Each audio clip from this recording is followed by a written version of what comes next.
Hello folks, L.A. Little here with TA Today, bringing you neoclassical technical analysis on a regular basis, giving you trading ideas, setups, and thoughts about where this market is and where it's going.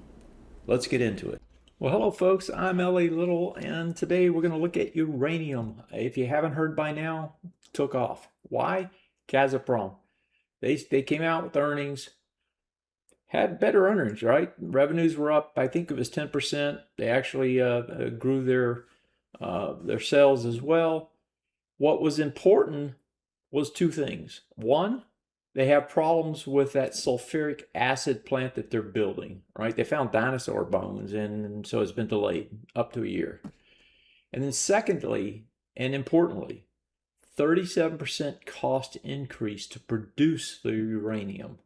That is a game changer, right? That changes everything in terms of the equation, in terms of what people are going to price this at, the producers, to those who are wanting and needing to buy it. So we got to take off. And if you look at the charts here, what we see is what we were building for. And we've talked about this before. Let me recap it, and then we'll go forward from there. So I'm going to blow up the daily to start with. I'm of course using the Sprott Physical Fund as the mechanism.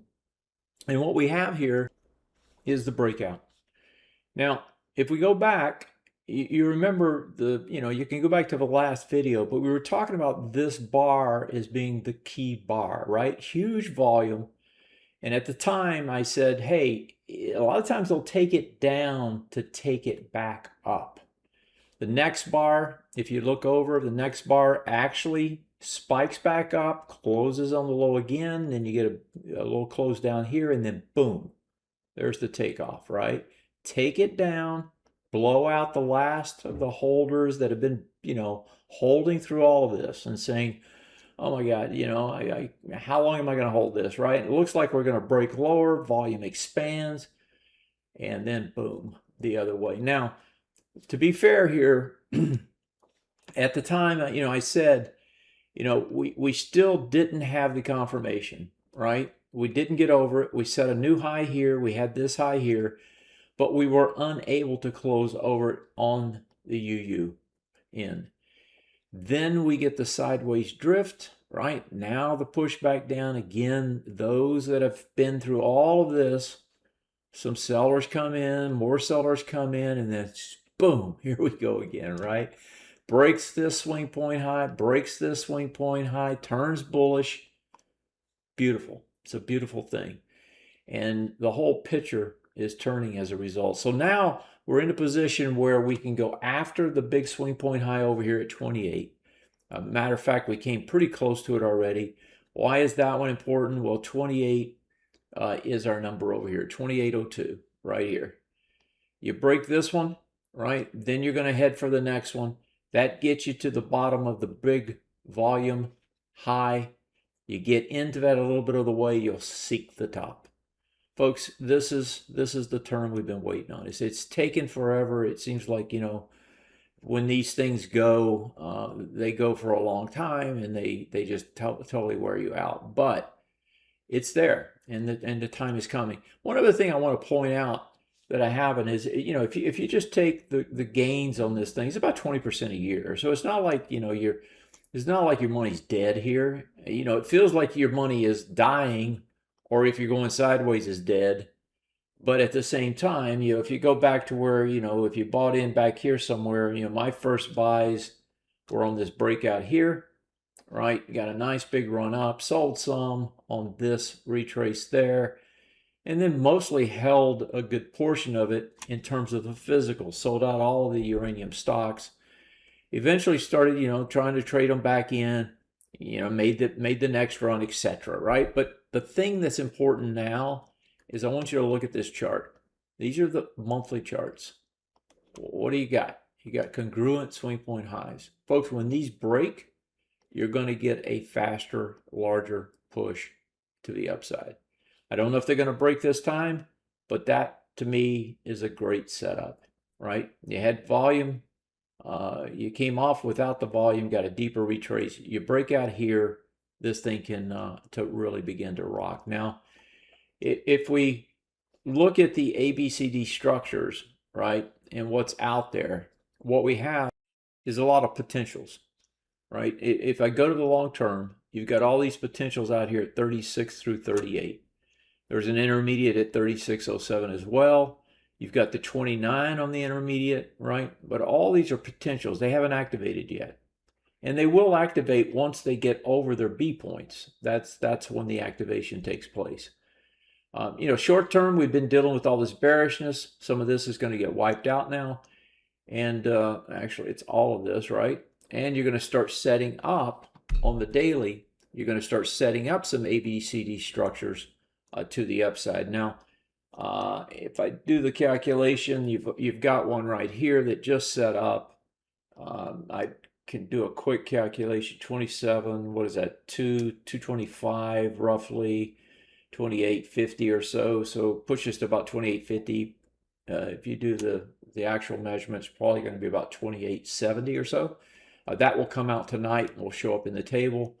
And in general, you've got exactly what you want. If you're doing classical, TA, you get the break of the trend, etc. Right? It all looks beautiful. Everything's happening just like you want. If you go to the SRUUF, which is the U.S. listing of the same symbol, you've got almost the breakout of that high, because here you've got the dollar depreciating that's pushing this even higher. I told you the last video, if you're going to invest in one of these two, you'd probably want to be invested in this one because the dollar is going to get weaker.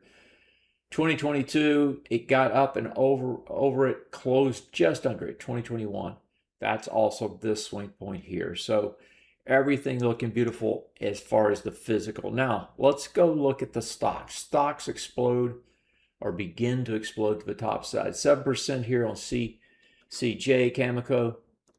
And I'm going to draw in the retest regions here just so that you can see what's going on. And let's get it on all the charts. What you can see here is, and I'm doing this before these redraw tonight, so that you can see them. Bearish retest region, unable to get over it the last time, right? Comes back down, does a bullish retest region, now explodes up and takes it out, right? Going after this swing point high, the next swing point high, the high of the low, looks very much like we just talked about when we were doing the UUN. If we go to Denison, right? Another favorite. Nice big spike. This one's been even stronger. This one actually gets over that swing point high. The one that's out here. And yeah, I mean, it's in a bearish retest region here, but again, these are doing exactly what you want. I'm going to go to my faves. I'll look at UEC, which is a wild one, 14.5% basically today, gets over a swing point high. So you're going to have another bullish retest region set up. Of course, it's got a lot of work to do to get through all this supply. And then my particular favorite, I've told you before, the UUUU, which is Energy Fuels. They just get over the swing point high and break it today. Close over, it looks like, yeah, up 9%. Again, a lot of work to do here, but these things are doing exactly what you want to see, right? Comes back, does the bullish retest region, going to push up. Folks, it's a beautiful thing, right? I read these charts because I've got so much invested in this particular segment of the market. Largest holding by 4, I've told you that before. I think these things are ready to jam. It's going to take a little bit of a while, probably. Maybe they just, maybe they just soar now as a result of what just came out, because Gazprom, of course, is the largest low-cost producer out there. They just told you costs are going up, and they told you they can't produce what they are expecting to produce. That means less supply. That means more bullish. It's going to show up in the charts. You have a great one. Take care. If you like what I'm doing, please give me a like, tell a few friends, try to help me get a little bit more of the word out there. And as always, take care. I appreciate you being there. Thank you. Bye-bye.